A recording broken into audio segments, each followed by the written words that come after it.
preference over our own spouse. Now, if we talk about adultery, that happens every day. We look at our spouse, and then we look over there. If we commit adultery, we choose them over our spouse. We're choosing in a different light. When we choose the world, we don't know God. That's what Scripture says. That's not what I say. Look, many a good man and good woman have failed and failed. Do I believe that if they were saved before and they failed, do I believe they lost their salvation? I do not. That's not what I'm saying. What I'm saying is this. I'm saying, and Scripture is saying, that when we choose this and we love that more than we love Him, then we can't be a part of His family because He's not in us. I think when we choose that lifestyle, that's going on from there. Again, I go back to what I said a few minutes ago. All of us fail. All of us will fail. And as we do fail, we will most certainly ask for God's forgiveness. We're saved, or even if we're lost and we ask for His forgiveness in the context of receiving Christ, we're going to be forgiven. And as we do that, we come back, and hopefully if we fall, no matter what the sin is we commit, when we fall, hopefully we come back and get to a place where we're closer to Him than we were to start with. We should learn from that experience. Let's look at verse 17. It says, "The world is passing away, and also its lusts, but the one who does the will of God lives forever." So it's giving you two oppositions here, and those two oppositions, it's this: you choose the world, that's going to pass away. Anything that we do, you begin to look at sins. We talk about drinking. You've heard me say this before. The old time Baptist idea was, no, you can't drink at all. If you drink, you're going to hell. If you play pool, you're going to hell. If you play cards, you're going to hell.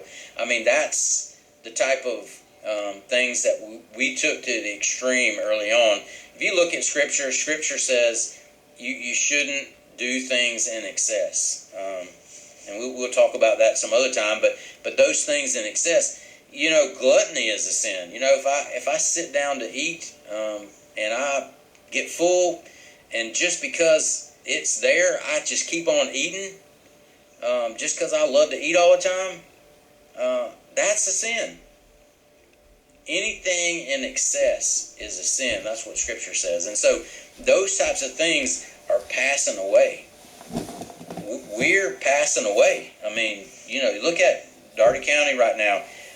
We have a very high death rate with this COVID-19 thing going around. It's very high.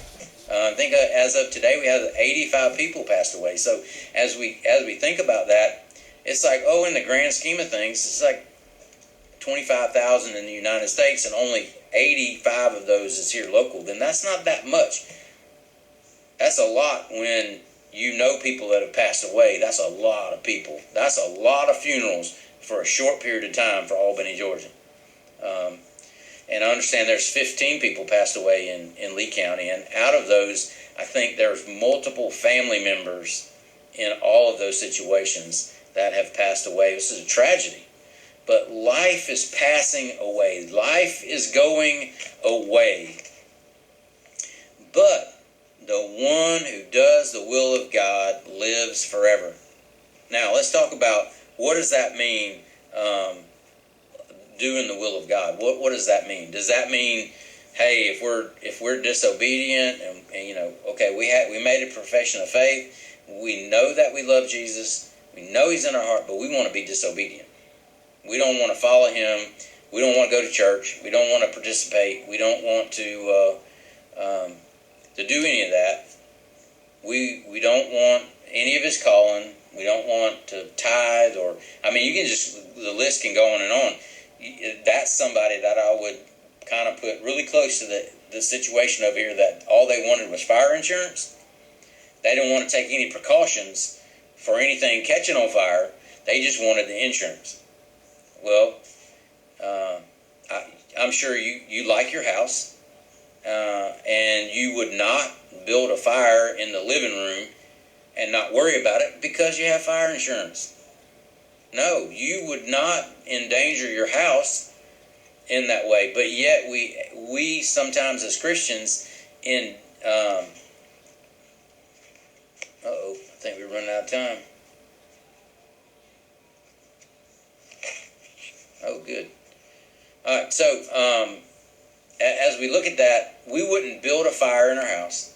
We would not go to that extreme. But yet in our Christian life, what do? We go over here and we begin to be involved in things and do things that are not Christian-like, that are not uplifting to God. And so as we do that, we tend to look like we love the world more than we love Him. So doing the will of God, the one who does the will of God lives forever. As we look at that, what he's saying here is, you know what God's will is? You know what God's will is for everybody's life that's watching, and everybody's that's on Zoom, and everybody that's going to watch the video later, and even people who never see any of this. You know what God's will is for them? God's will for them is for them to receive Jesus Christ. That's what God's will is. God desires every person to receive Him. Now, obviously, God knows everything, and God knows that some will not, probably a lot, will not accept Him. They will not follow Him. They will not give His life, their life to Him. That's what He's talking about here. Those of us, there's twofold here. One, those of us who know Jesus Christ and follow Him doing the will of God. The second phase of that is this. When we come to know Him and we follow Him, we begin to do the will of God that He calls us to do once we've received salvation. You know, I was kind of, when I came to Friendship 8 years ago, I came there and I had, I was leaving a not so good situation. I did not have a ministry position, and I came to Friendship for a couple weeks before getting into a conversation with the leadership there. But when I came there, I didn't know. It was uncertain. But I can tell you that I know now that God called me there for a purpose. I know that when I first started there, that within 3 months, the pastor, Brother Robert, passed away. A tragedy within our church. I never thought that I would preach more than a couple times a year. And I was cast into that.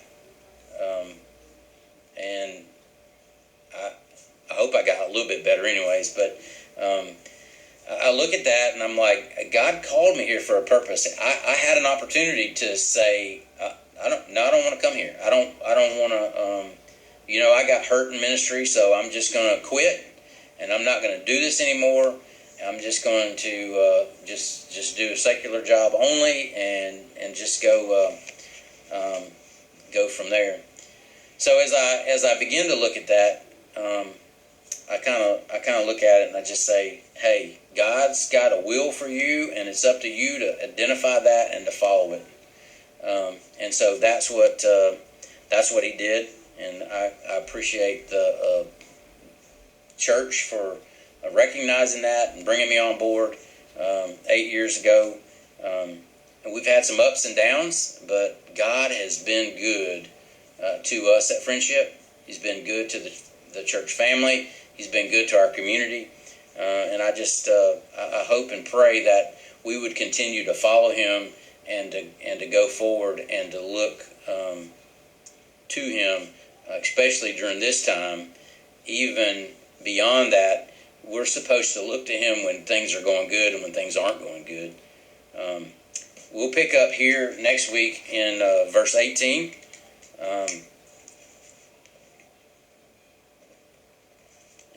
And we'll go from there as we meet together. I wanna lead us in prayer again. I know some of you may have some prayer requests, and I appreciate everybody attending and everybody being on. And I really I've enjoyed doing this. I'll be glad when we can go back to church and meet together. But I have enjoyed this being together and meeting together and being able to at least meet during this time. We'll try to continue to do this as we even when we get back, so that people who can't make it to church, who can't do that, can't be there, can be together. And yes, Lisa, at least I had some faces to look at. If I could just figure out how to make y'all bigger, y'all are like this big. You're all in a little row at the top. So I got to figure this out. But hopefully I didn't make you dizzy looking around, because we got Facebook Live, we got Zoom going on, and then we got our regular video that'll be on later tonight. So, well, let me pray for you guys, and thanks for watching, and may God bless you and your family and keep you safe. Can I say something? Sure. Can you hear me? Everybody hear me? I had added Jessie Mosley to the prayer request list. Okay. She and I worked together at the Department of Corrections before I moved to Georgia for many years. She might be 10 years older than me. So what was her first name? It's Jessie. Jessie, that's what I thought you said. Yeah.